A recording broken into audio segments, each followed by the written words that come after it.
On a commencé à faire les premières ventes, les premières pesées de coquilles Saint-Jacques sur ce parking, là, juste derrière vous, là, avec juste une bascule, une cabane de planches pour abriter la bascule et une cabine de bateau pour faire les papiers. En partant de rien, on est arrivé au quatrième port de France. Bon, il a fallu des années, ça ne s'est pas construit comme ça du jour au lendemain. On arrive à travailler jusqu'à 70 tonnes de poissons, de produits par jour. Donc annuellement, ça représente en gros 12 000, 12 500, 13 000 tonnes de produits débarqués, travaillés, pièce par pièce, sauf la coquille. On chiffre à peu près la coquille à de 5 à 6 500 tonnes selon les années, selon ce qu'il y a au fond, selon ce que Ifremer nous autorise à prendre et les quotas de l'année. Et puis ensuite, il y a tous les à côté. Enfin, les à côté, on voit la coquille principalement, mais derrière, vous avez la praire. Et surtout, vous avez les hauturiers, donc l'armement Porcher, qui représente une quinzaine de bateaux.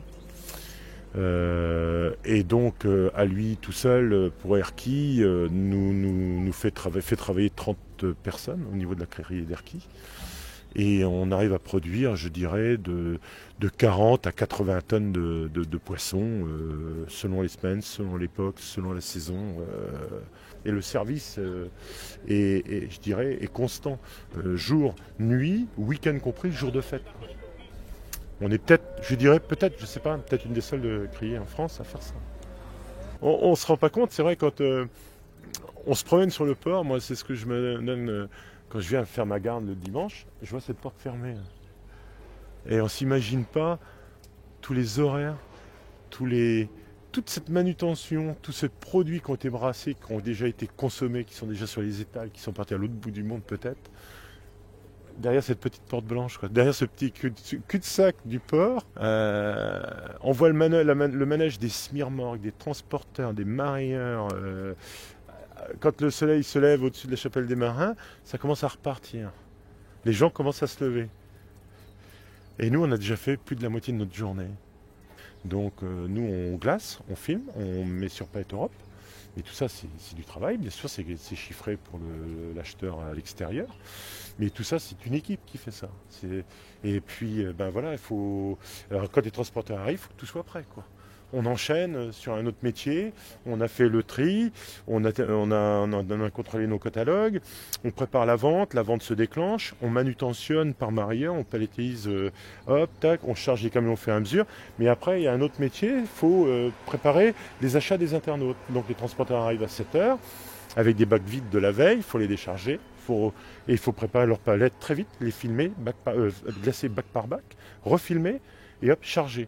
Et hop, il y a un mouvement de camions jusqu'à 10 h le matin, quoi.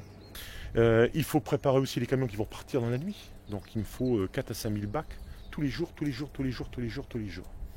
Donc la logistique bac est le principal souci d'une criée. Ça. Parce que les bateaux arrivent, ils nous donnent du travail, il faut nous on leur fournisse le matériel pour travailler. Mais sans ces bacs-là, on n'est rien du tout, quoi. On fait rien du tout. Là, il faut cogiter dur et on n'a pas droit à l'erreur, quoi. Parce que les camions doivent être prêts, si on doit être à 4 heures à Roscoff, les camions doivent partir à 1h30 du matin, chargés.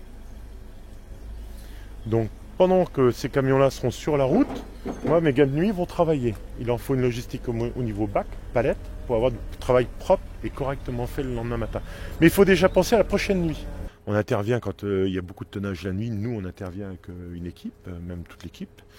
On commence à 3h, s'il y a de la coquille jusqu'à 19h, on est en quille jusqu'à 21h, quoi. Et on recroise l'équipe de nuit, qui revient à 17h. Eux, ils ont été dormir. Nous, on a été manger vite fait, ou des fois on casse la croûte là, parce que les bateaux, on n'arrête pas. Puis, et voilà, bonjour, bonsoir, on ne sait même plus si on dit bonjour, bonsoir à l'équipe de nuit, quoi. Ouais, ça représente 30 personnes à gérer pour des 12 500 tonnes, 13 000 tonnes annuelles, quoi.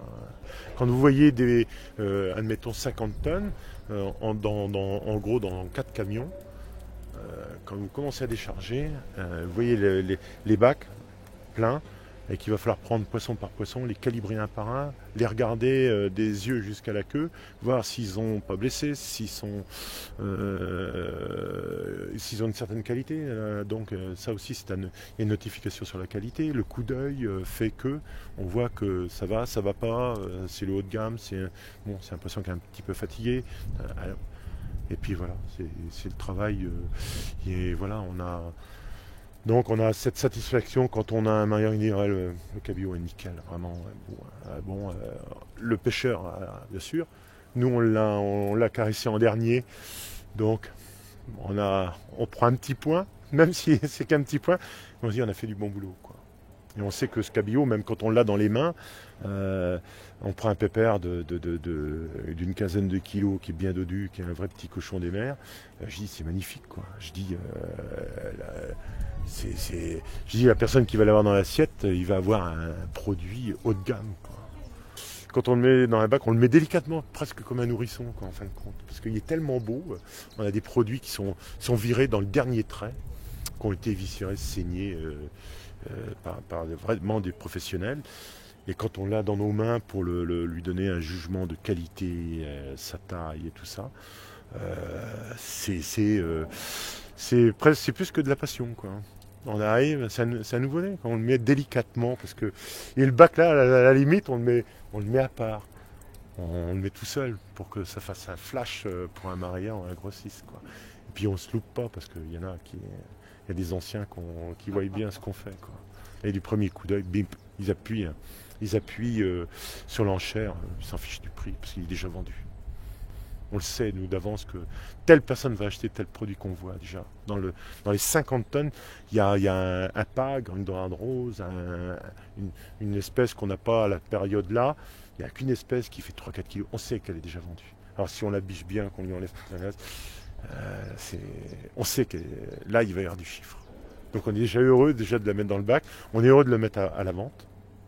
Et puis on sait que ça va être une belle image pour nous, quoi. Alors, je m'appelle Gilbert Rabot, je suis responsable de la criée d'Erquy. J'y travaille depuis en gros 35 ans. Et ça va pas se terminer là, il y a encore quelques années à faire. Voilà.